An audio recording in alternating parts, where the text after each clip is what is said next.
akan diampunkan dosa orang Allahu mati syahid, semua dosa dia kecuali hutang dia sangkut. Allahu Akbar. Kan? Jadi hutang tu penting, prioriti dia besar.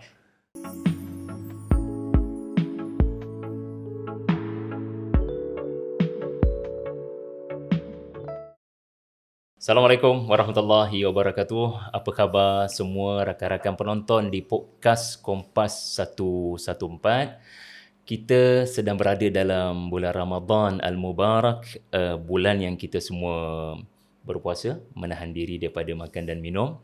Tapi pada hari ini kita nak sembang, kita nak bincang, ia juga bulan integriti, khususnya dalam pengurusan harta. Jadi Alhamdulillah, Kompas 114 ini adalah siri yang kedua. Kita telah jadikan Kompas ini sebagai platform untuk menemu ramah, untuk bersembang, untuk berbincang dengan tokoh-tokoh daripada pelbagai latar belakang, dan yang paling penting kita nak mendengar sendiri bagaimana Al-Quran telah menjadi inspirasi kepada mereka. Alhamdulillah, dalam siri yang pertama kita sudah bersama dengan Profesor Dr. Farid Ravi, dan kita sudah dapat tahu dah satu ayat yang memberikan kekuatan kepada Prof. Dan hari ini juga kita akan mengetahui juga apakah mungkin satu dua ayat Al-Quran yang mungkin menjadi inspirasi kepada tokoh yang bakal kita temui pada hari ini. Jadi sebenarnya sahabat-sahabat sekalian, kita nak bincang bagaimana Ramadan Al-Mubarak sebagai bulan untuk kita punyai anjakan paradigma kepada harta, kepada tabiat berbelanja kita, dan serba-serbi yang mungkin kita boleh katakan dalam satu perkataannya ekonomi, bagaimana nak menguruskan ekonomi dan harta kebendaan kita, bagaimana madrasah Ramadan mendidik kita hal-hal begitu. Insan dan figuran yang akan bersama dengan kita ini bukan calang-calang orang. Lebih 20 tahun beliau memberikan dedikasinya kepada perjuangan memartabatkan ilmu muamalat, kewangan dan juga perbankan Islam. Dan saya persilakan Al-Fadhil Dr. Zaharuddin Abdul Rahman. Assalamualaikum Ustaz. Waalaikumsalam warahmatullahi. Terima kasih Ustaz Zaharuddin kerana bukan hanya paling pantas respon kepada mesej saya dan tidak berbelah bahagi untuk menerima jemputan daripada Yayasan Tadabbur, tetapi juga anda akan perasan hari ini kita bersiaran langsung di lokasi yang mungkin anda tidak pernah lihat, tapi sebenarnya inilah pejabat Elza Group yang telah Ustaz sediakan untuk memudahkan kita punya sesi pada hari ini berlangsung dengan lancar, Alhamdulillah. Jadi saya nak berkongsi kepada sahabat-sahabat semua bahawasanya saya dengan Dr. Zaharuddin Alhamdulillah bukan kali pertama ataupun ini bukan pertemuan yang baru lagi lah. Sebenarnya kenal Dr. Zaharuddin ni sejak daripada zaman gerakan mahasiswa lagi Ustaz. Zaman gamis lagi Alhamdulillah menjadi inspirasi kepada kami di aktivis mahasiswa dahulu. Last saya bersama dengan Ustaz Zaharuddin, Ustaz mungkin tak perasan tapi saya hadir dalam World Quran Convention. Doktor berkongsi tentang fitnah dalam dunia pengurusan harta ni, kalau tak silap saya lebih kurang. Okey Ustaz, Alhamdulillah pada hari ini kita nak berbincang. Sebelum kita mulakan dengan beberapa soalan, just saya nak Ustaz bagi tahu secara spontan, tapi Ustaz jangan urai lagi. Apa satu ayat Al-Quran yang Ustaz sangat memberikan kesan ataupun menjadi prinsip dalam kehidupan Ustaz? Bismillahirrahmanirrahim. Assalamualaikum warahmatullahi wabarakatuh. Jadi nak jawab sekarang? Ustaz sebut je ayat, Ustaz jangan urai je. Wa idza sa'alaka 'ibadi anni fa inni qarib. Subhanallah. Jadi Ustaz memetik satu ayat tentang doa. Jadi stay dengan kami untuk menjawab persoalan kenapa Al-Fadhil Ustaz Dr. Zaharuddin memilih ayat ini. Okey Ustaz, kita mulakan dengan perbincangan yang sangat asas. Saya tertanya-tanya, mengapakah agaknya Ramadan ini, dia bukan hanya ada kefarduan puasa, semua tahulah kefarduan puasa, tapi pada masa yang sama ada kefarduan zakat fitrah. Kenapa Ustaz dia berlaku dalam satu bulan yang sama? Tak boleh ke bulan lain zakat fitrah ni? Silakan Ustaz. Bismillahirrahmanirrahim. Alhamdulillahi wa bihi nasta'in.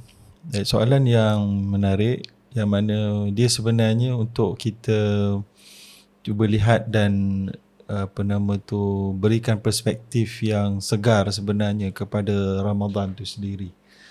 Jadi kalau kita lihat Ramadan ini macam yang disebutkan oleh ramai adalah satu bulan pelatihan atau latihan kepada umat Islam untuk mereka mencapai beberapa objektif. Beberapa objektif ya. Jadi dalam Al-Quran sendiri telah pun sebenarnya memfokuskan objektif itu.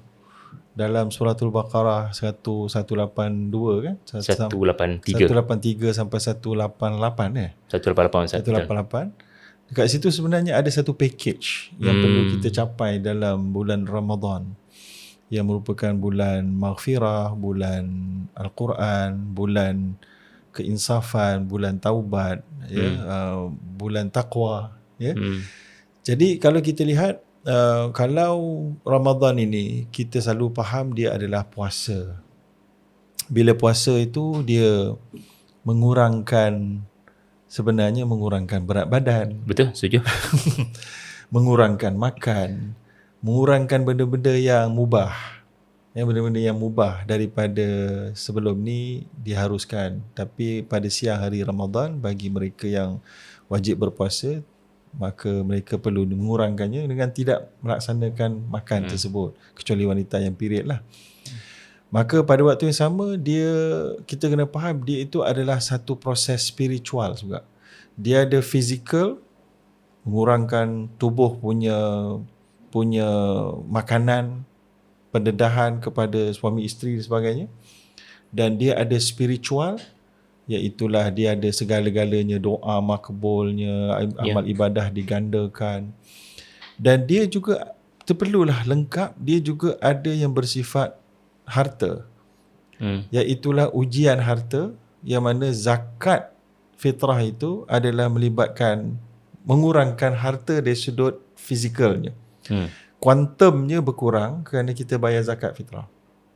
Tapi dekat situ ada dua benda. Satu, macam yang Nabi sebut, zakatul fitr, iaitulah tuhratun lisaim, untuk membersihkan orang yang sedang berpuasa itu, minar rafath wal lagw, daripada apa-apa kecacatan waktu dia melaksanakan puasa. Ya, jadi kalau dia ada cakap yang tak elok, dia ada melihat benda yang tak elok, jadi semua tu dia membersihkan. Dan dia juga sebenarnya adalah untuk memberikan kegembiraan kepada pihak ketiga. Jadi Ramadan ini dia ada banyak untuk diri sendiri, untuk membersihkan spiritual dia, jiwa dia, hati dia, fizikal dia, dan juga perasaan dia daripada nafsu dia. Dan juga dia juga ada untuk memberi kepada orang lain.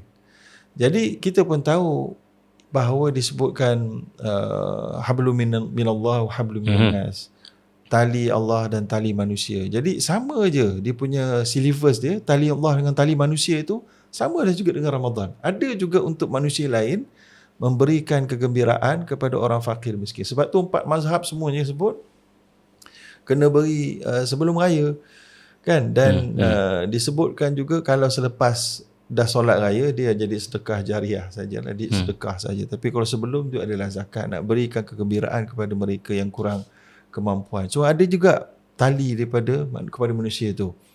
Macam duribat alaihimul dhillatu aynama thuqifu illa bihablin minallah kan. So jadi ditimpa kecelakaan di mana saja kamu berada kecuali dengan tali Allah dan juga tali manusia. Jadi antara tali manusia itu juga adalah zakat fitrah itu.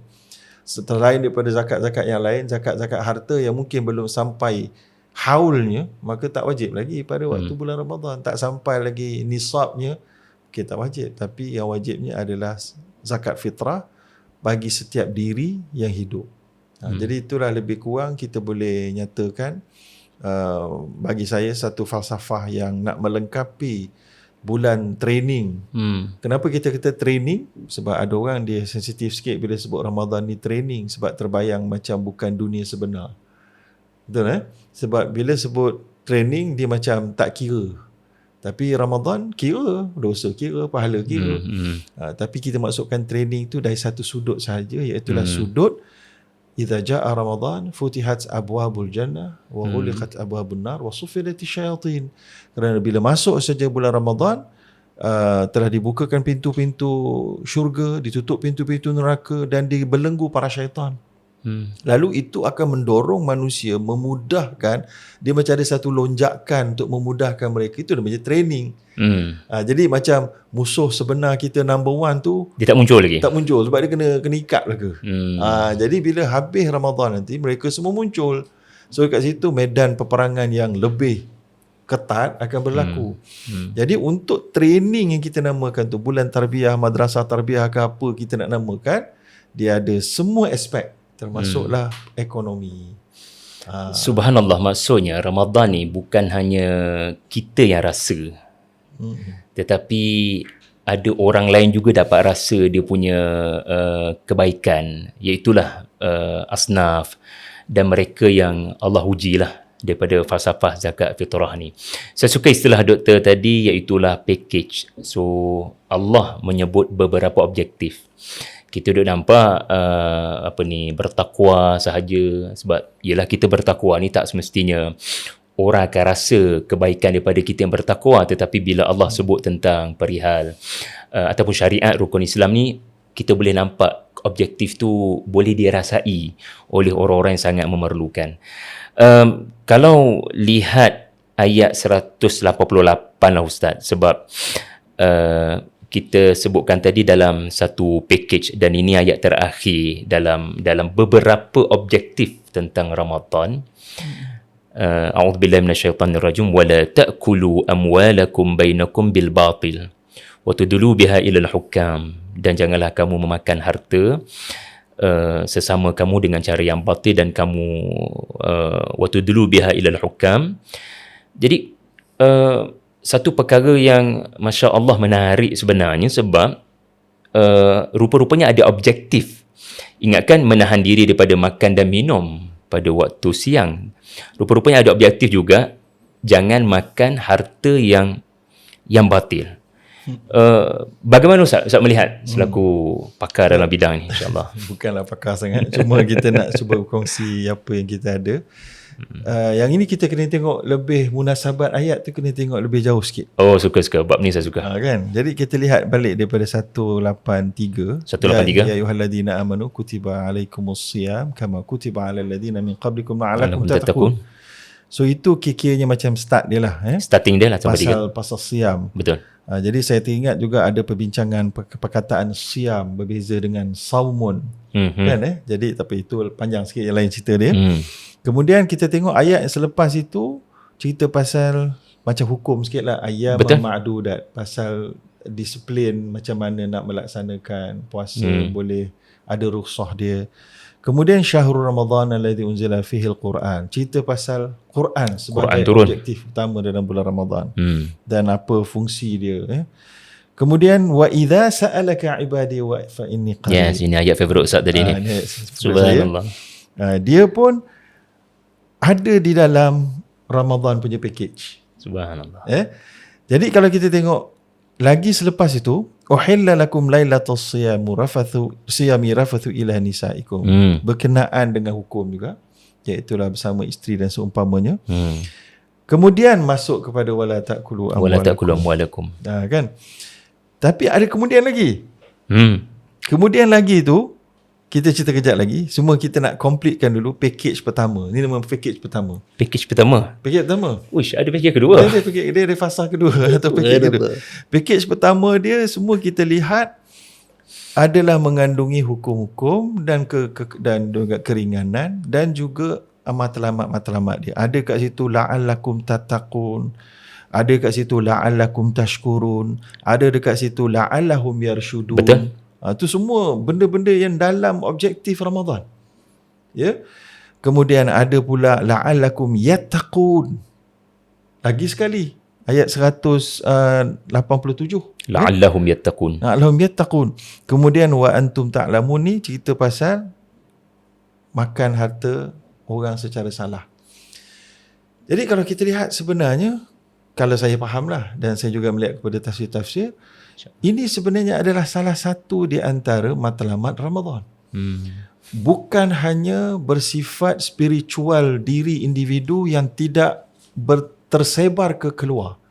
Tapi Islam nakkan kita, Allah nakkan kita hasil daripada apa yang Ramadan tadi tu, dengan Qurannya, dengan taqwanya sebagainya, bila masuk ke dunia lain, dia akan masuk sampai ke dunia keadilan. Dia bawa keadilan, dia bawakan jiwa yang telah ditarbiah tadi tu, kita menyebabkan kita akan tak perlukan undang-undang pun, kita akan ada undang-undang dalam diri kita dulu. Subhanallah. Kan?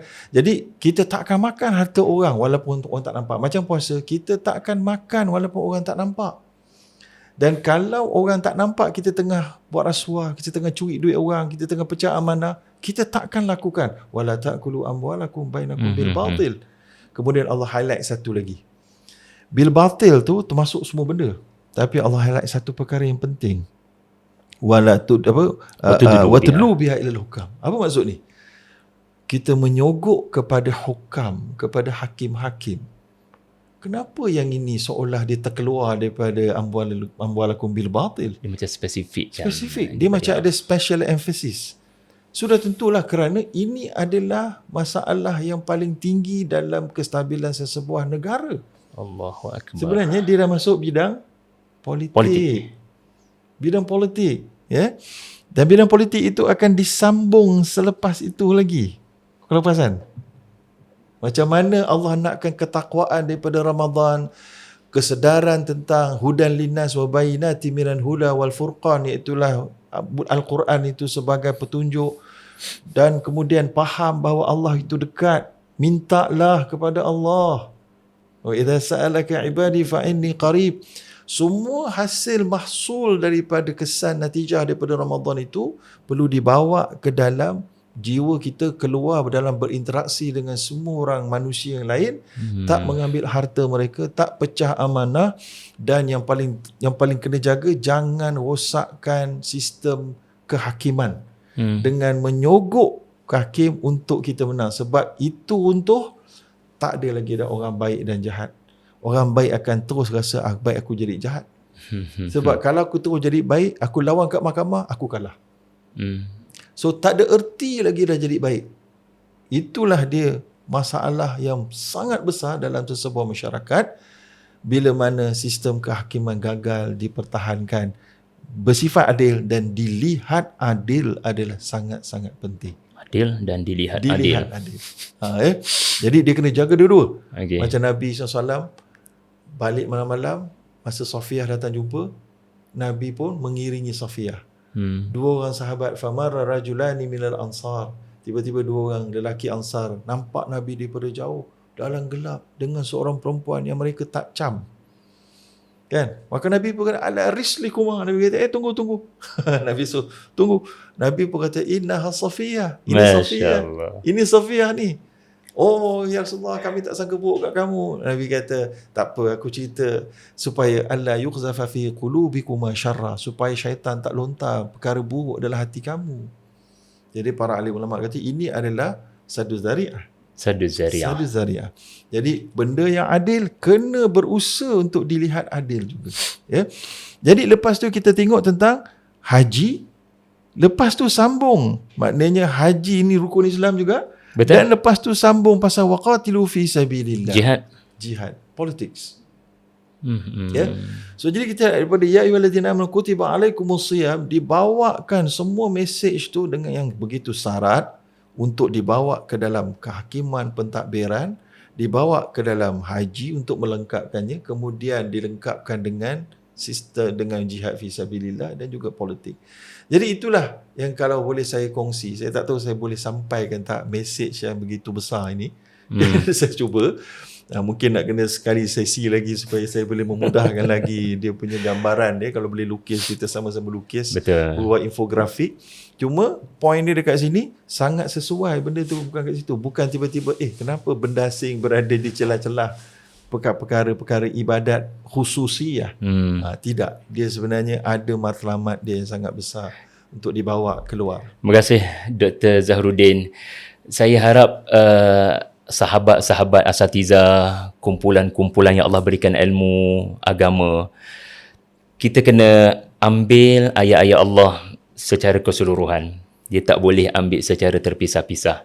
Perbincangan sebentar tadi menunjukkan rupa-rupanya kefarduan puasa berturutan selepas itu ayat-ayat tentang rumah tangga. Uhilla lakum lailatul siyam. Rupanya puasa akan ada kena-mengena dengan keharmonian rumah tangga. Keharmonian rumah tangga akan membawa kepada keharmonian masyarakat. Dan keharmonian masyarakat membawa kepada keharmonian politik, bernegara, keharmonian antara bangsa. Sebab tu ada cerita jihad. Subhanallah. Ia adalah satu flow yang sangat cantik daripada sekecil-kecil perubahan individu kepada pasangan. Kemudian mula merebak, mula berkembang, mula merebak. Ini antara sebab lah saya ingat saya Dr. Abdullah Diras, beliau mengkaji surah Al-Baqarah, surah yang paling panjang dalam Al-Quran, surah yang paling banyak asbabun nuzul, tapi rupa-rupanya susunan itu ada kemukjizatan, ada kehalusan, ada unsur yang sangat tersusun daripada Allah Subhanahu Wa Taala. Jadi kita nak ambil kesempatan ni juga untuk bertanya pada Dr. Zahruddin. Kita tahu Ramadan sebagai bulan yang mungkin kita banyak berbelanja. Nak beli baju rayanya lagi, nak beli di bazar Ramadannya lagi, dan macam-macam persiapan menjelang raya.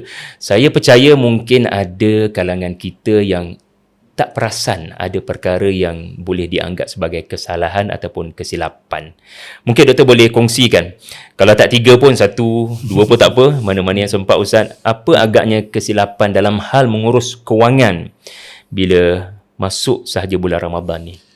Baik, yang pertama, kita tak bersihkan wang-wang kotor yang kita miliki. Ya, jadi ada orang dia sedar dia dapat harta secara salah, tapi dia bila masuk Ramadan dia tak buat tak indah je. Padahal Nabi dah sebut dalam satu hadis yang jelas, Nabi kisahkan kepada para sahabat tentang seorang lelaki yang berjalan jauh, wa sya'ruhu ash'ath aghbar, rambut dia kusuk masai, wa yamuddu yadahi ila sama faqala ya rab, dia angkat 2 tangan dia doa, ya Tuhan, dia minta macam-macam daripada Allah. Nabi kata wa mat'amuhu haram wa mashrabuhu haram wa malbasuhu haram wa ghudhiya bil haram fa anna yustajabu lidzalik. Hadis yang sahih. Makanannya haram, pakaiannya haram, minumannya haram. Wa ghudhiya, ramai para ulama syurahul hadis sebut pelbagai uraian, antara yang paling menarik wa ghudhiya, dia fa'il bina majhul. Betul, mabni lil majhul. So maknanya diberi makan.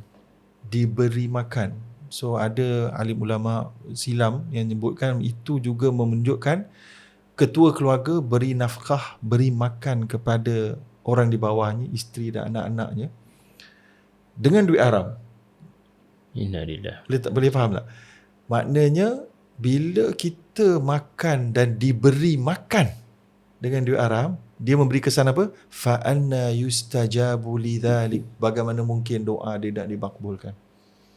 Jadi bulan Ramadan adalah bulan segala doa, tuan-tuan dan puan-puan. Jadi tiba-tiba kita ada penghalang daripada doa kita makbul, iaitulah harta haram, dan kepada kecil kita makan benda haram. Ya? Haram tu bukan haram tak ada halal jakim je. Tapi ada halal jakim, tapi dibeli dengan duit yang haram. Ya. Jadi oleh kerana itu kita kena buat taubat segera. Sebelum Ramadan, taubat dosa-dosa individu kita taubatlah. Betul-betul menangisi taubatan nasuha. Dan salah satu taubat ada illa man taba wa amana wa amila salihan. Kecuali mereka yang taubat, illa man taba wa amana, dan dia beriman, dia bertaubat tu kerana apa? Kerana dia nak jaga, dia nak takwa, dia tak nak dihumban dalam api neraka, diazab. Wa amana wa amila salihah. Nak lengkapkan taubat tu, dia mesti ada keimanan tadi, bukan nak tunjuk kat pak mentua, kat mak mentua, bukan. Kerana Allah. Wa amila salihah, dia mesti ada follow up dengan top up dengan amal soleh. Macam satu hadis lagi yang lain sebut, ni ayat Quran tadi. Kan Allah, Nabi kata, ittaqillah haitsuma kunta wa atbi'is sayyi'ah alhasanah tamhuha wa khaliqin nasi bi khuluqin hasan. ikutilah perbuatan jahat, perbuatan dosa yang kamu lakukan dengan perbuatan yang baik, kerana dia akan memadam dosa kamu dan menjadikan kamu seorang yang berakhlak mulia. Ya. Jadi kita nak taubat tadi tu, kita kena segera, kalau kita ambil harta orang, kita kena bagi balik atau kita minta halal. Kita minta halal. Dan kalau kita tak buat begitu, kita bimbang harta-harta yang haram yang kita makan dan terus makan itu akan menyebabkan pahala kita, doa kita tumpul. Jadi itu adalah kesilapan yang biasa orang lakukan. Ini belum cerita bab riba. Allahu Fa in akbar. tubtum falakum ru'usu amwalikum la tazlimuna wa la tuzlamun. Allah kata kalau kamu telah bertaubat, okey, kamu boleh ambil pokok harta kamu dan kamu tidak akan dizalimi dan tidak menzalimi. Tapi tak taubat-taubat. So kita kena taubat dan kena bersihkan. Innaha suht. Abu Bakar As-Siddiq telah dapat satu harta, panjang ceritanya, dan melalui pertaruhan, nanti panjang ceritanya, tapi technicality dia. Tapi kemudian dia pun tanya Nabi kata innaha suht fatasaddaqu biha. Dia adalah duit kotor, hendaklah kamu calurkan, bersihkan. Tasaddaqu dekat situ maksudnya bersihkan. Tak dapat dosa, tak dapat pahala sedekah sebab bukan duit kita. Sebab duit haram ni dia punya status bukan duit kita, dia duit orang lain. So kita kena bersihkan. So itu pertama. Ya. Bila masuk Ramadan, sebab dia akan menyekat kita mendapat takwa. Dia akan menyekat kita daripada merasa keinsafan. Dia akan menyekat kita daripada khusyuk. Dia akan menyekat kita daripada makbul doa, dan ibu segala doa apa dia? Solat. Solat itu lughatan dia adalah doa. Betul. Al-musalli yunaji rabbahu, Nabi kata. Orang yang sedang solat, dia betul-betul sedang berdua-duaan, bermunajat dengan Tuhan.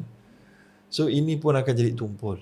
Ya, malah kalau pergi haji, pergi umrah waktu bulan Ramadan tu pun, yang kata pahalanya macam haji tu pun tumpul juga. Tumpul. Inna Allaha tayyibun la yaqbalu illa tayyiban. Allah itu maha baik, tak akan terima kecuali yang baik saja. Jadi itu yang pertama. Patutlah Ustaz kan, ayat doa tu 186 dan ayat jangan makan harta batil. Rupanya mungkin yang Ustaz sebut tadi itulah punca doa tak mustajab ayat 186 tu sebab ambil harta yang haram. Ambil harta yang Masya-Allah. So jadi penutup kepada Ramadan tu maknanya kita juga akan ada antibody daripada nak makan, nak terasa nak makan orang punya harta secara batil lah, kan. Baik, itu yang pertama. Yang kedua, sudah tentulah pada bulan Ramadan ni dia akan mula terfikir bagaimana nak menyediakan hidangan pada waktu berbuka. Terfikir nak pergi dekat buffet mana, nak makan apa, dan para penjual sudah tentulah mengambil peluang. Betul. Kan? Tapi tak apalah, mereka mengambil peluang dalam Islam. Sewaktu kita beribadat yang dibenarkan untuk ambil peluang perniagaan, maka boleh. Macam haji dibenarkan. Kan, masa solat, lepas solat Jumaat, fas'au ila zikrillah, atau kita boleh kita boleh cari min fadlillah lepas tu, kan. Jadi samalah juga macam Ramadan. Okey, boleh nak menjual, jual dengan kualiti semua sekali, itu pasti.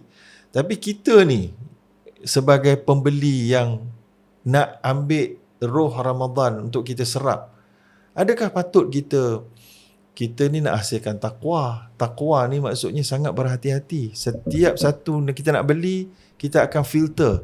Kita tak nak jadi walladzina idza anfaqu lam yusrifu wa lam yaqturu wa kana baina dzalika qawama. Ya, dalam surah Al-Furqan ayat 67 kan. Jadi orang-orang yang bila dia belanja, dia tidak musrifin, dia tidak lam yusrifu, dia tidak musrifin. Innallaha la yuhibbul musrifin, dalam ayat yang lain.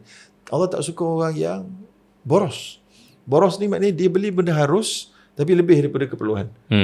Jadi Islam nak ajar kita bulan Ramadan, kita tahan nafsu kita, kita kekang nafsu kita supaya kita boleh bawa keluar daripada Ramadan dalam keadaan kita ini dalam keadaan kita boleh kontrol nafsu kita daripada benda harus. Jadi apatah lagilah kita kontrol nafsu kita daripada benda haram, lagilah kita boleh kontrol, kan. Jadi dalam keadaan ini kita nampak je makanan, oh ini sedap, ini sedap, ini sedap, tanpa ada filter dalam pemikiran kita. Kita boleh makan tahap tu je, Kan satu cucuk je boleh makan. Kan ni sampai beli 5 cucuk kenapa kan? So jadi semua ni akan memberi kesan. Jadi itu kesilapan yang kedua. Kita tak mentarbiah diri kita dalam menjaga perbelanjaan kita adalah satu kesilapan yang kedua dalam bulan Ramadan. Termasuklah bukan makanan saja. Termasuklah beli baju, beli kasut, nak bergaya lebih daripada orang lain, sampai kita nak menunjuk-nunjuk, sampai kita sanggup berhutang ada sebagainya. Nanti nak jumpa sanak saudara, semua akan keluarkan phone, sebab sekarang ni musim raya, musim ziarah campur phone. Nanti orang nampak phone aku buruk, phone aku bukan yang terbaru, nak beli phone pula. Ada yang gaji 2,000 tapi beli phone 4,000. 2 kali gaji. Ini adalah kesilapan yang kedua. Ada yang waktu itulah dia nak tinted kereta, dia nak coating kereta sebab nak bagi nampak kereta dia baru, nak bagi nampak kereta dia berkilat. Ini semua bercanggah dengan roh Ramadan. Jadi ini kesilapan yang kedua lah bagi saya. Jadi itu adalah 2 kesilapan yang bagi saya paling besar lah. Yang lain-lain tu banyak lagi yang lain-lain, tapi 2 ni adalah bagi saya bercanggah betul dengan matlamat Ramadan.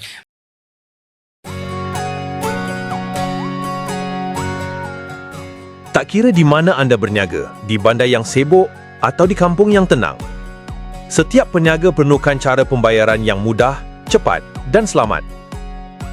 Memperkenalkan Toyib Pay, platform payment gateway patuh syariah yang membolehkan anda menerima bayaran secara online walaupun anda tiada laman web. Sesuai untuk semua jenis perniagaan, dari penjual kecil, peniaga online, perniagaan sederhana, hinggalah organisasi besar dan NGO. Tak kira di bandar atau kampung, pembayaran anda sentiasa lancar. Daftar percuma dengan hanya RM1 per transaksi.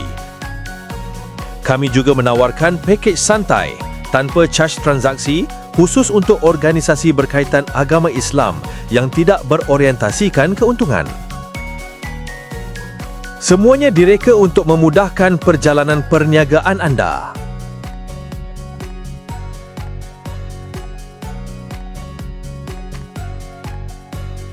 Lebih 130,000 merchant kini menggunakan Toyib Pay. Percayakan kami untuk melancarkan urusan jual beli anda setiap hari. Nantikan features terbaru yang akan ditawarkan. Virtual Account, Toyib Gold, DIY Web,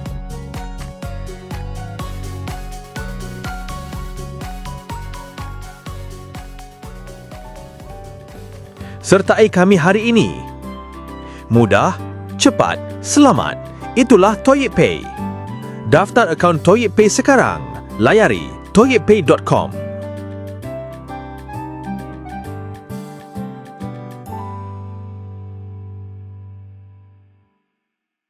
Podcast Kompas 114 ini ditaja oleh Toyib Pay, saluran perbankan, saluran transaksi digital anda mudah, selamat dan patuh syariah. Jom kita dengar podcast. Ramadan. Bersihkan harta dengan taubat dan juga apa-apa yang membabitkan harta orang tu kena apa tadi Ustaz, mohon dihalalkan kan, ataupun dan yang kedua Ustaz sebutkan tadi adalah sebagai jangan melampau batas lah masa membeli belah di bazar Ramadan ataupun di buffet. Satu peringatan yang kita semua bukan mudah lah nak buang perangai ni, tapi itulah sebenarnya yang selari dengan roh Ramadan. Okey Ustaz, kita cuba lihat pula kepada satu isu ni. Ada satu orang yang, yelah kita pun ada hutang, mungkin kita ni dari kalangan orang yang berhutang, dan pada masa yang sama kita nak sedekah dalam bulan Ramadan. Kita tahu bulan yang penuh dengan berkat, kita nak sedekah. Kita juga ada hutang. Pada masa yang sama, ialah kita ada kewajipan kepada keluarga. So, nak sedekah satu hal. Nafkah keluarga wajib ditunaikan. Hutang pun masih ada lagi. Jadi, mana yang patut diutamakan, Ustaz, dalam bulan Ramadan ni? Baik, kalau kita tengok turutan dalam Islam ni, fiqhul aulawiyat tu penting. Kita menentukan prioriti mana yang paling penting untuk kita dahulukan. Jadi disebutkan tadi kita ada nafkah. Kita ada nafkah. Nafkah wajib lah. Kita wajib. Bayar hutang. Bayar hutang. Hutang pun wajib juga. Hutang wajib juga. Sedekah. Sedekah ada yang wajib, ada yang tak wajib. Yang wajib zakat fitrah. Zakat fitrah wajib. Yang lain tak wajib. Ya. Baik, yang nak mana satu? Yang pertama sudah tentulah yang kita kena jaga adalah hutang yang dah sampai tempoh. Dia ada hutang, ada dua jenis. Okay. Hutang yang belum sampai tempoh, kita boleh tangguhkan. Hutang yang dah due, dah due nama dia, kena bayar.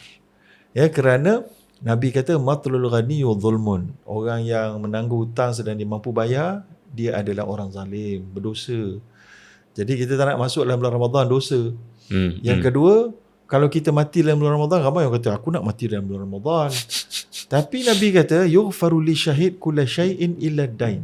Akan diampunkan dosa orang mati syahid, semua dosa dia kecuali hutang dia sangkut. Allahu akbar. Kan? Jadi hutang tu penting, prioriti dia besar. Dan yang ketiga disebutkan juga oleh Nabi SAW, arwahul mu'min mu'allaqatun bidainihi hatta yuqda anhu. Roh orang mukmin akan tergantung, disekat sehinggalah hutangnya diselesaikan. Jadi Nabi pun tak mahu solat atas jenazah sahabat yang meninggal ada hutang yang belum diselesaikan. Seolah-olahnya tak ada chance, tak ada macam tak worth it lah nak solatkan jenazah. Apa tujuan solat jenazah? Jelas daripada sunnah tu dan kewajipan fardu kifayah.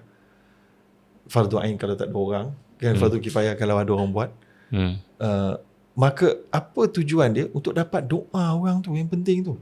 Selain yang bagi si mati, yang penting tu dapat doa cash tu daripada orang yang hadir. Sebab tu kalau lebih ramai lagi orang yang datang, lebih bagus. Lebih bagus.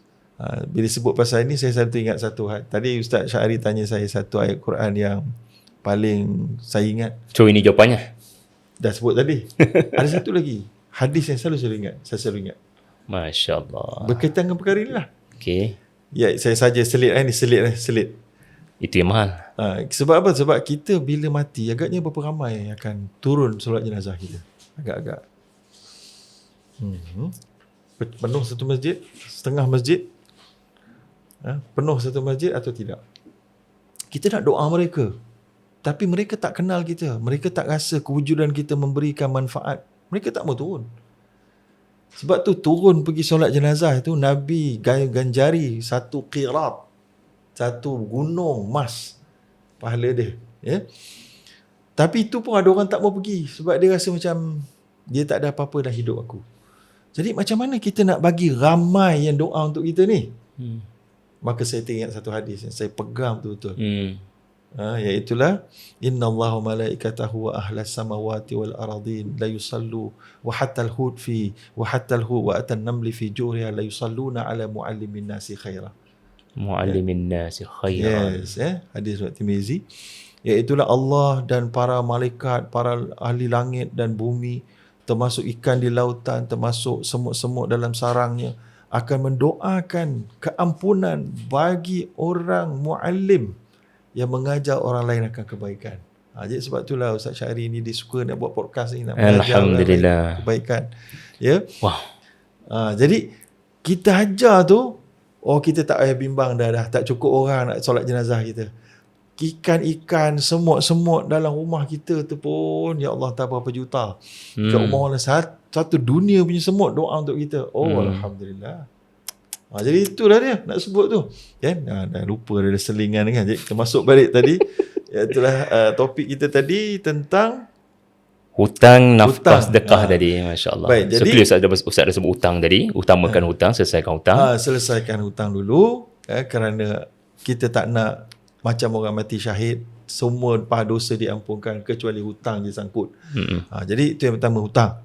Lepas tu sudah tentulah, iaitulah ibda' binafsika thumma biman ta'ul. Mulakan dengan diri kamu dan kemudian kepada orang yang di bawah jagaan kamu. Maknanya nafkah wajib itu kena diberi. Tapi nafkah wajib ni dia fleksibel.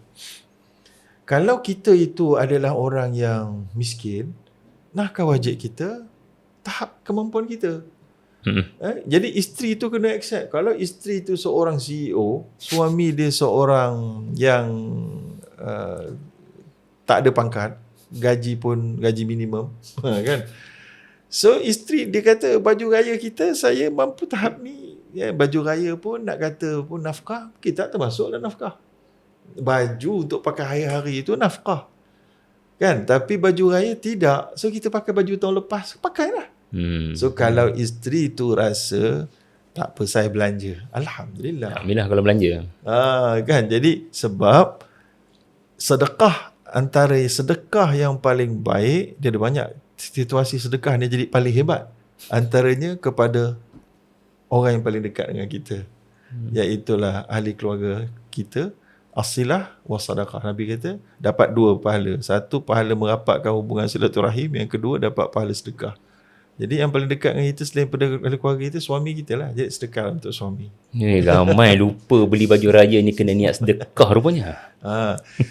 Jadi kita menafkah makanan untuk berbuka, untuk raya sebagainya, semua adalah nafkah yang kalau melebihi adalah nafkah yang sunat.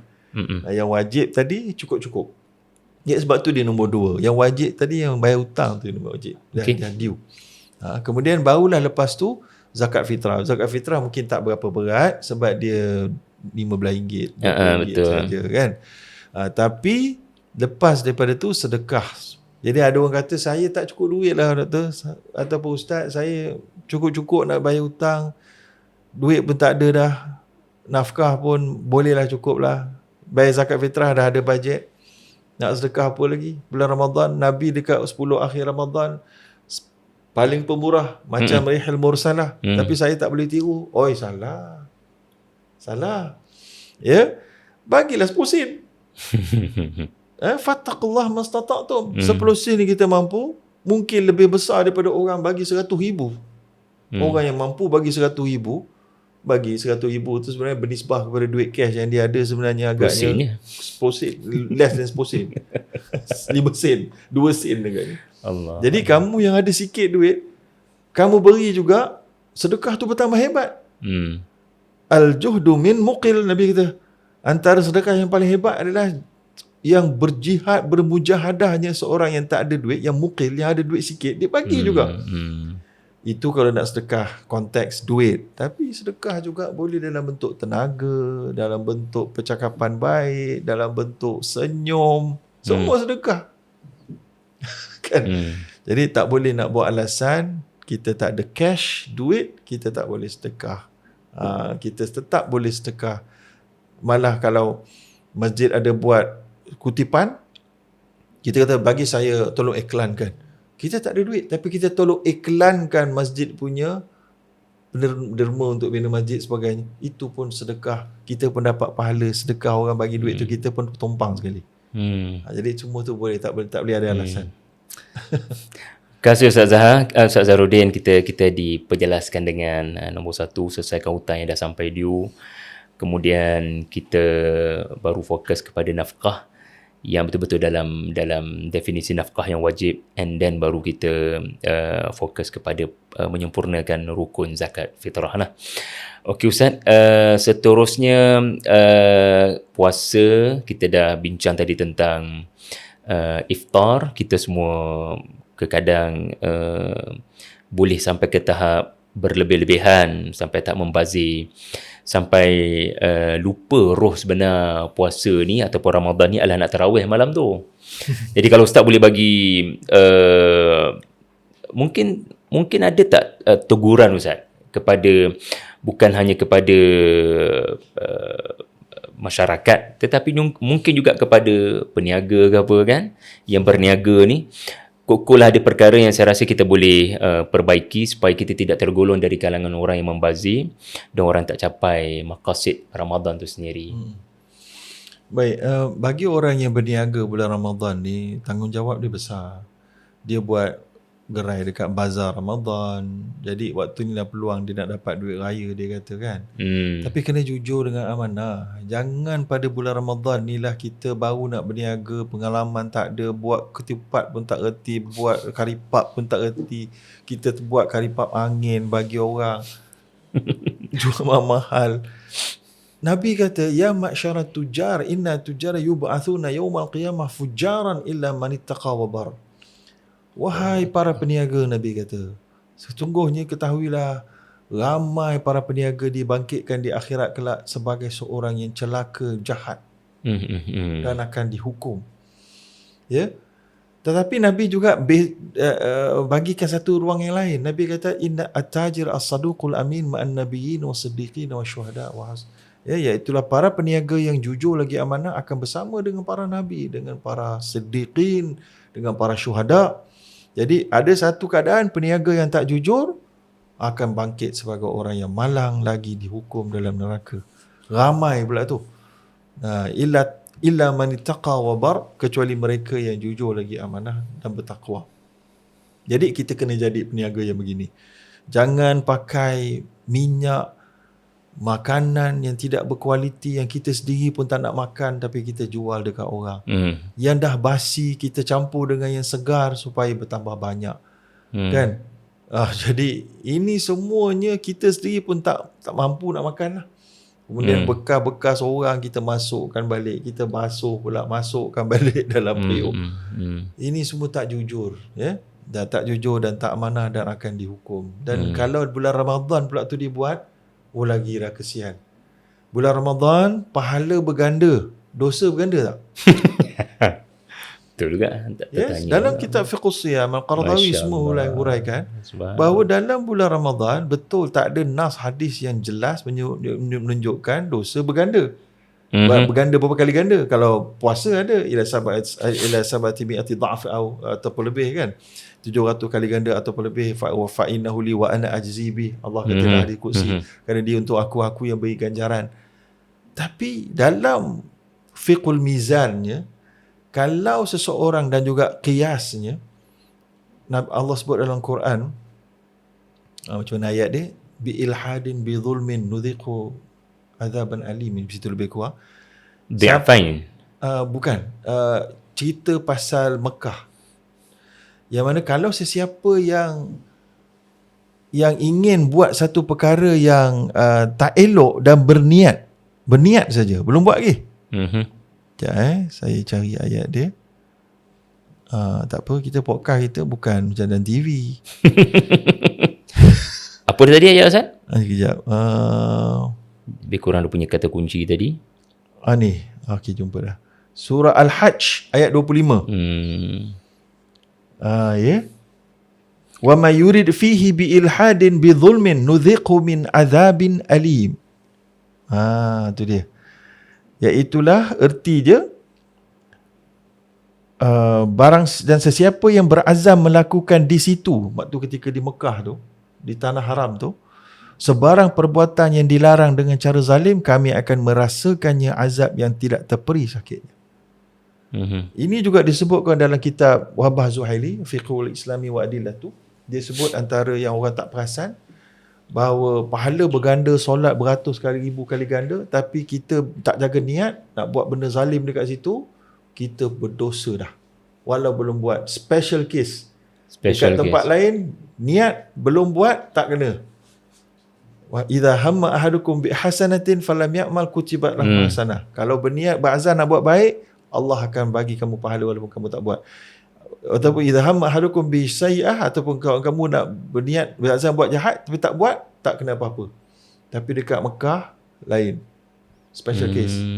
Kita ambilkan kepahaman itu di surah Al-Qaradawi antaranya, bulan Ramadan banyak dia punya asbab-asbab dia. Baik. Contohnya macam seorang berzina dengan jiran, lagi besar dosa dia daripada berzina tempat lain tau. Jangan main-main. Ada Qaradawi dalam fatwa muasirah. Subhanallah. Jadi sama juga macam bulan Ramadan, bulan yang syaitan dibelenggu, pintu syurga dibuka, pintu neraka ditutup. Macam orang yang merompak depan Kaabah, dosa dia berganda tau. Ini buat dosa, buat zina dalam bulan Ramadan. Ketika syaitan dibelenggu, kamulah jadi kepala syaitan. Ya, pintu neraka ditutup, pintu syurga dibuka. Macam orang tengah buka pintu istana, kita duk buang air kat depan tu. Ataupun kentut depan raja. Seolahnya. Jadi itu adalah, dosa dia apa? Dosa disrespectful. Dia meremehkan, tidak hormat kepada kehormatan Ramadan. Orang Islam bincang pasal ni. Ulama bincang pasal solat hormat waktu tau. Kita tak ada wuduk, baju ada najis, mungkin tak bersih dalam kapal terbang, air tak ada. Jadi kita tak boleh solat, tak cukup syarat. Dalam mazhab Syafi'i kita, solat juga. Solat hormat waktu. Dalam mazhab Maliki pun ada. Solat mazhab Maliki pun ada. Puasa hormat waktu. Puasa hormat waktu. Yes. Solat Contohnya, orang ni dia nakal sikit. Bulan Ramadan siang tu dia makan. Lepas tu dia datang kesedaran. Alamak, makan lah. Dia bukan tak sengaja, tak kira. Ni sengaja. Batal lah. Boleh tak? Lepas tu mak bapak dia tahu tanya. Batal dah puasa. Boleh tak dia makan tu? Aku dah batal. Aku makan je lah. Buka periuk. Tak boleh. Haram. Sebahagian ulama kata haram. Puasa hormat waktu. Orang semua tengah puasa, kamu telah carikan puasa kamu, kamu tak boleh berbuka. Walaupun tak sah, puasa kamu tak ada dah. Kamu tak boleh makan. Pernah dengar tak? Itu dia. Itu dia dalam mazhab Maliki ada. Sama dah juga tadi masa Ramadan, tak boleh kita abai-abaikan, buat lebih kurang, buat dosa tak semena-menanya, meniaga pun tipu. Sedangkan dalam bulan Ramadan, maka dosa dia bertambah. Kalau isteri yang period tu macam mana Zat? Dia baru tahu ni. So dia kena hormat jugalah waktu sebab dia mula dengan berpuasa. Orang yang tak boleh puasa ikut syarak, dia boleh makan semahu-mahunya lah. Boleh. Kena hormat juga Zat. Tak. Dia orang tak ada. Dia orang kena hormat masyarakat je. Tapi ini orang yang wajib puasa, dia tak puasa, dia batal puasa dia tu tak boleh. Kalau orang yang pergi musafir, itu hormat masyarakat saja. Hormat masyarakat tu digelarkan dalam, kalau ulama usul fiqh, istihsan. Okey. Sebab tu dalam mazhab Syafi'i, dia kata kalau kamu sudah musafir, kamu janganlah duduk depan musafir hari Jumaat contohnya. Orang tengah solat Jumaat, kita duduk makan kat gerai kat luar tu, relax je. Orang keluar solat Jumaat, kau tak solat Jumaat ke? Aku musafir. Jangan buat gitu. Okay. Dia membawa kepada fitnah. Macam Safiah dengan Nabi tadi kan. Betul. Menolak sadu zara'i, mengelakkan fitnah. Jadi itu keadaannya. Wallahu a'lam. Terima kasih, alhamdulillah, masya-Allah. Dr. Zahruddin memang anak murid kepada Al-Allamah Al-Marhum Dr. Yusuf Al-Qaradawi, seorang ilmuwan agung dalam dunia Islam. Kita bertuah sebenarnya bersama dengan Ustaz pada hari ini. Dan di hujung ni, ya, saya harap podcast ni bukan hanya ruang untuk anda ambil semua ilmu, tetapi pencetus permulaan kepada nak mengaji lagi, nak belajar lagi dengan Dr. Zahruddin, dengan semua panel-panel yang kita bariskan ni. Dia jadi podcast kan, nama pun podcast. Dia mencetuskan keinginan untuk belajar dengan lebih formal, dengan lebih serius. Dr. Zahruddin, kita ada yang terakhir, kalau Ustaz boleh santuni soalan daripada kami. Kita Ramadan, kita tak naklah banyak tidur. Kita tak naklah jadi orang yang nampaknya lebih yang kurang produktif berbanding di luar bulan Ramadan. Jadi adakah Ustaz ada tips ataupun pesanan untuk kita semualah kekal produktif di tempat kerja, cari rezeki halal tanpa sekali-kali mengorbankanlah kita punya asas, iaitulah puasa? Baik, yang pertama sekali, likulli syai'in zakat wa zakatul jasad as-saum, kan, disebut dalam satu hadis. Setiap perkara ada zakat dia. Zakat ni kira membersihkan dia, dan zakat tubuh ni puasa. Sebenarnya kita berpuasa tu untuk membersihkan tubuh kita, fizikalnya pun bagus. Macam ada orang yang bukan Islam, dia anjurkan intermittent fasting. kan. Tapi kita memang ada setiap tahun kita insya-Allah berpuasa dalam bulan Ramadan. Jadi membersihkan tubuh kita, merehatkan perut dan seumpamanya, yang dari sudut fizikal dan juga dari sudut spiritual, dan juga dia sepatutnya melangkaui tubuh kita secara individu kepada masyarakat lain. Itu yang pertama. Yang kedua, yang kita nak sebut juga adalah macam mana tips kita nak dalam keadaan bersedia menghadapi Ramadan, dalam keadaan kita boleh tetap buat kerja dengan baik. Dalam satu riwayat Al-Baihaqi dalam Syu'abul Iman disebutkan, man talaba dunya halalan isti'fafan anil mas'alah wa sa'yan an ahlihi wa ta'attufan ala jari jaa yaumal qiyamah wa wajhu kal qamar lailatul badr. Kan? Masya-Allah. Jadi kita kerjalah, niatlah, disebutlah hadis ni, barang siapa yang mencari dunia secara halal dalam keadaan nak mengelak diri daripada menjadi orang yang meminta-minta ihsan orang, mintakan untuk kita hidup lah, bukan untuk kita mintakan dana untuk kita buat benda baik dah. Ini untuk kita hidup. Dana. Untuk kita hidup. Untuk kita hidup pun nak minta makan pun minta daripada orang. Jadi tak mahu kan. Dan juga wasa'yan, dia nak mencarikan harta untuk ahli keluarga dia, dan juga supaya dia dapat membantu jiran tetangga dia. Ja'a yaumal qiyamah, dia akan sampai pada hari kiamat dalam keadaan wajah dia bersinar macam bulan purnama. Jadi ambillah hadis ini sebagai satu tips motivasi kita dalam daripada banyak lagi hadis-hadis yang lain, yang mana kita kena bekerja macam biasa dan niatkan kerja yang kita buat tu sebagai ibadah. Kita jangan rugikan urusan harian kita sebagai adat. Jadikan seluruh hari kita dengan sedar. Ada orang dia tak sedar tau. Dia bangun pagi, tekan jam ni loceng tu, tekan, mata tertutup lagi, buka belah A, pergi masuk belah A. Tak sedar. Separah sedar. Lepas tu dah qada hajat, ambil beru gigi, ambil ubat gigi, gerak-gerak gosok gigi. Tak sedar. Apa maksud saya tak sedar? Tak ada pahala. Dia jadi adat. Bulan Ramadan jangan buat begitu, ruginya. Kita bangun tidur, kita duduk tu doa dulu. Tak doa, tak erti doa bahasa Arab, doa bahasa Melayu pun cukup. Betul. Kita pergi ke toilet tu, masuk dengan kaki kiri, sedar, ini dianjurkan. Kemudian baca doa, Allahumma inni a'udzubika minal khubuthi wal khaba'ith. Dapat pahala. Masuk toilet dapat pahala. Kan? Lepas tu dah qada hajat semua sekali, basuh semua sekali, ini fitrah yang Nabi ajar kita. Dapat pahala. Rupanya doa Nabi yang banyak tu adalah cara untuk menjadikan benda rutin sebagai ibadah. Yes. Subhanallah. Kita sentiasa aware. Sebab Nabi ajar aware. Nabi ajar kita itulah takwa. Bangun tidur. Itulah takwa. Subhanallah. Takwa itu diajar supaya kita aware dan practice awareness dalam semua pembuatan keputusan, pergerakan dan seumpamanya tindak tanduk kita.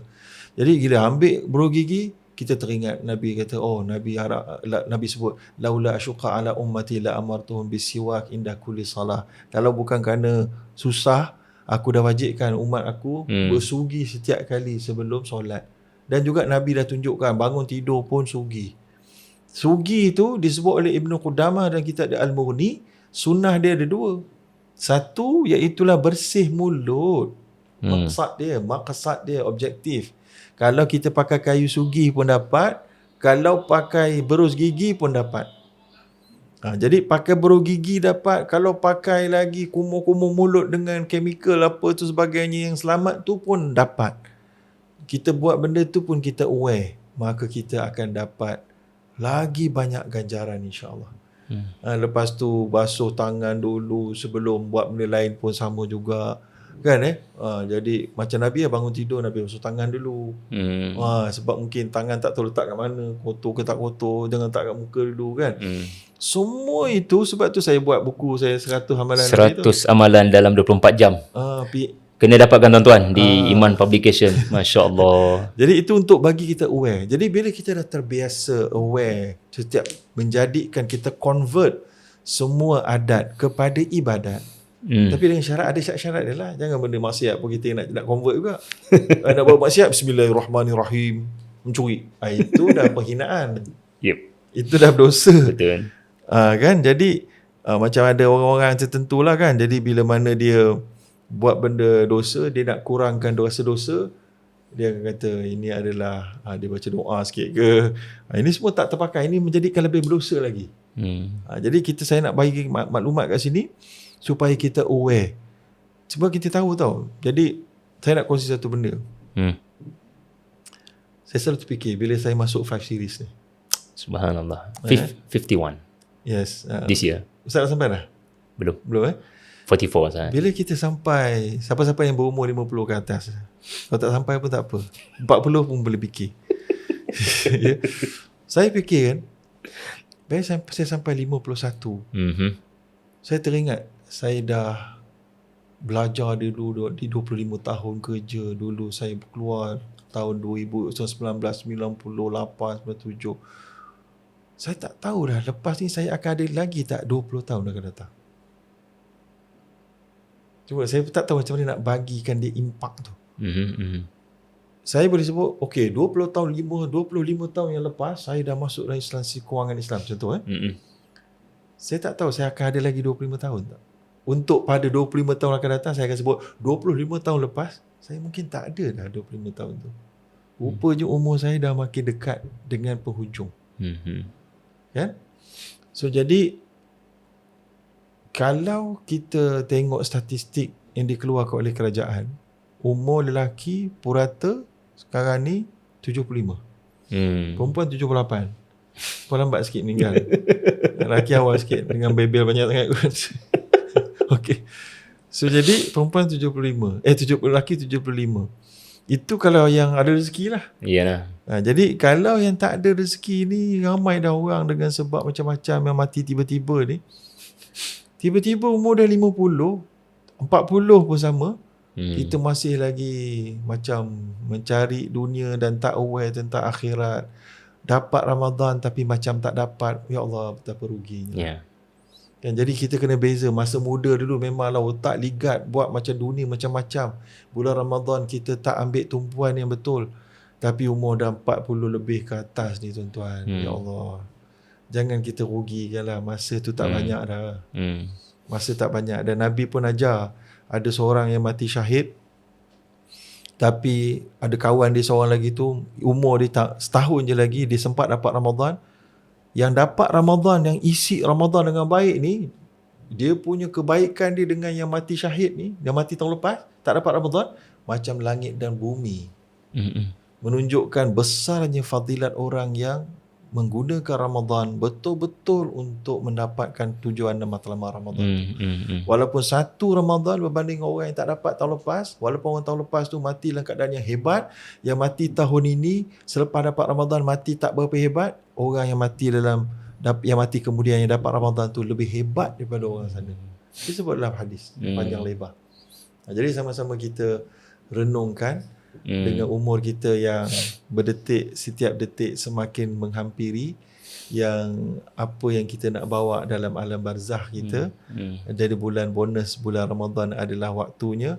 Jangan kita terlalu overwhelmed dengan mencari dunia, tapi kita kena adjust semua yang cari dunia itu, jadikan dia pada waktu yang sama mencari akhirat. Itu je. Terima kasih Dr. Zahrudin Abdul Rahman. Ada umur 40 kat sini. Al-Quran mention umur 40 sebagai umur yang paling penting untuk membuat keputusan besar dalam hidup, termasuk Ramadan. Jadi kalau Ramadan masih lagi umur 40 dan ke atas, termasuk saya lah, dan termasuk isteri saya yang baru masuk 40, dan ini adalah Ramadan kali pertama beliau umur 40. Jadi kita kena benar-benar berbeza daripada umur kita masuk Ramadan yang sebelum ni. Jadi terlalu banyak yang berharga daripada Ustaz Zahrudin. Dan Ustaz, di hujung ni kita tunaikan janji dengan para penonton. Kenapa wa idza sa'alaka ibadi anni, Ustaz? Jadi ayat favourite Ustaz. Baik, sebelum ni ada ayat lain lah. Tapi umur 50 ayat ni Oh, saya kiranya 10 tahun sekali akan tukar ayat. betul diikut situasi. Okey, faham.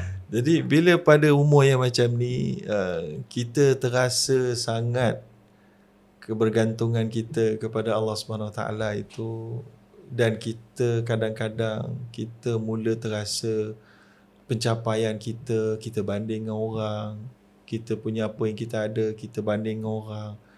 Jadi sebenarnya semua ni wa idza sa'alaka ibadi fa inni wa idza sa'alaka ibadi fa inni qarib. Allah tu dekat. Dan kita kena doa pada Allah, dan kita kena yakin lepas kita doa Allah bagi dan tak bagi itu kita redha, kita itulah sebenarnya. Sebab ada orang dia ingat bila dia berdoa Allah akan bagi dalam bentuk yang dia nak. Jadi satu kesilapan. Jadi ayat inilah mengajar saya betul-betul untuk mengingatkan Allah tu hampir, dan Allah tunaikan segala doa kita sama ada sekarang ataupun lewat, ataupun Allah tunaikan dalam bentuk yang kita tak sangka, supaya kita tak terjebak dalam masalah. Ada orang dia berdoa untuk dapat jadi soleh, dapat sedekah, dapat jadi orang yang bertakwa. Dengan cara apa? Dengan cara tak diberi naik pangkat. Sebab kalau naik pangkat tak bertakwa orang itu. Dia akan jadi sombong, dia akan jadi bongkak. So kenalah kita sentiasa sangka baik kepada Allah Subhanahu Wa Taala. Inni ala dhanni abdi bi. Allah kata kan dalam hadis qudsi, aku berada di atas sangkaan hamba-hambaku. Jadi kita nak betulkan sangkaan kita. Doa Allah hampir, dan sebenarnya tak dapat itu, tak dapat ini, itu adalah rahmat daripada Allah Subhanahu Wa Taala. Allahumma la mani alima a'tait wa la mu'ti alima mana'ta wa la yanfa'u dzal jaddi minkal jadd. Satu zikir yang Nabi ajar kita amal setiap kali lepas solat. Untuk bukan baca kat mulut tanpa aware. Ini satu lagi, aware ni. Bukan convert adat jadi ibadat saja. Convert bacaan yang tak faham kepada faham. Bacaan dalam solat yang tak faham. Jadi antaranya zikir ni. Apa maksud dia? Ya Allah, Engkau lah yang beri. Dan kalau Engkau nak beri tak ada siapa boleh halang. Kalau Engkau halang tak ada siapa boleh beri. Dan tak ada berguna kekayaan orang yang kaya kalau Engkau nak halang atau Engkau nak beri. Jadi apa saja yang kita perolehi dan tidak perolehi, kita tak akan mampu ambil rezeki orang lain, dan orang tak akan mampu ambil rezeki kita. So kita akan jadi orang yang qanaah, redha, dan kita akan jadi manusia yang la'allakum tashkurun. Antara matlamat Ramadan, la'allakum tashkurun. Betul. Wallahualam. Terima kasih Ustaz Zahrudin Abdul Rahman. Last question saat ini mengejut sikit tapi special. Bagaimanakah seorang Zahrudin Abdul Rahman dalam bulan Ramadan? Apakah rutin yang Ustaz selalu buat dalam bulan Ramadan yang tak berlakulah di bulan lain? Kami nak tahu, kalau tidak keberatan Ustaz. Dia susah sikit sebab dia amal peribadi. Yang boleh diceritakan Ustaz. Amal peribadi. Amal peribadi ni cerita jadi riak pula. Jangan. Jadi sumah pula kan. So, jadi kita batalkan baliklah soalan. Betul. Especially membabitkan Quran Ustaz. Kalau Ustaz sendiri membabitkan Quran. Kalau Quran insya-Allah memang menghabiskan satu Quran itu menjadi adat biasa. Adat yang patut kita buat sebagai ibadat dalam bulan Ramadan. Dan biasanya saya akan, setiap kali saya baca tu, saya akan cuba faham apa ayat yang saya baca. Dan banyak ayat-ayat tu saya akan copy, saya paste masuk dalam note saya. Saya copy, saya note saya. Di phone? Di phone. Semua dekat dalam phone. Saya baca pun pakai phone kadang-kadang kan. Okey, baik. Jadi saya copy, senang nak copy. Saya copy, saya masuk dalam phone. Jadi bila habis Ramadan saya baca di Mushaf apps ataupun di laman tertentu? Mushaf apps. Mushaf apps. Mushaf app yang boleh kita copy. Lepas tu saya paste dekat notes. Lepas tu habis Ramadan terkumpul lah semua ayat-ayat yang Ustaz favourite ke? Yang favourite. Yang menyentuh. Masya Allah. Yang menyentuh. Jadi setiap tahun ayatnya lain-lain. Setuju? Jadi itu menjadi satu tazkirah kepada saya. Sama. Dan kadang-kadang dia boleh menjadikan saya memberikan benda yang baru yang tak terfikir, kita terjumpa balik. Kan jadi aku setiap hari baca ayat ni baru terperasan. Wujud ni ayat ni, ya Allah kan. Jadi itu tadabbur yang boleh kita laksanakan sewaktu kita Subhanallah. membaca. Sebab tu saya tak galakkan membaca terlalu laju macam bullet train. Kita baca dengan tak terlalu perlahan, tapi maknanya just nice untuk menghabiskan at least sekali mushaf dalam bulan Ramadan. Allah A'lam. Terima kasih Ustaz Zahruddin. Saya rasa yang hujung tadi itu yang paling mahal untuk semua para penonton di Yayasan Tadabbur di podcast Kompas 114.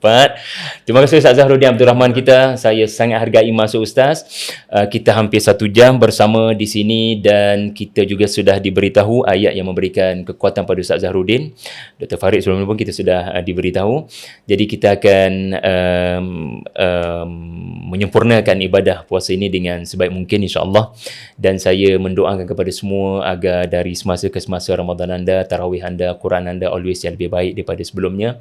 Dalam apapun yang terjadi dalam kehidupan, jangan sekali-kali melupakan Al-Quran sebagai sumber rujukan dan sumber kekuatan anda.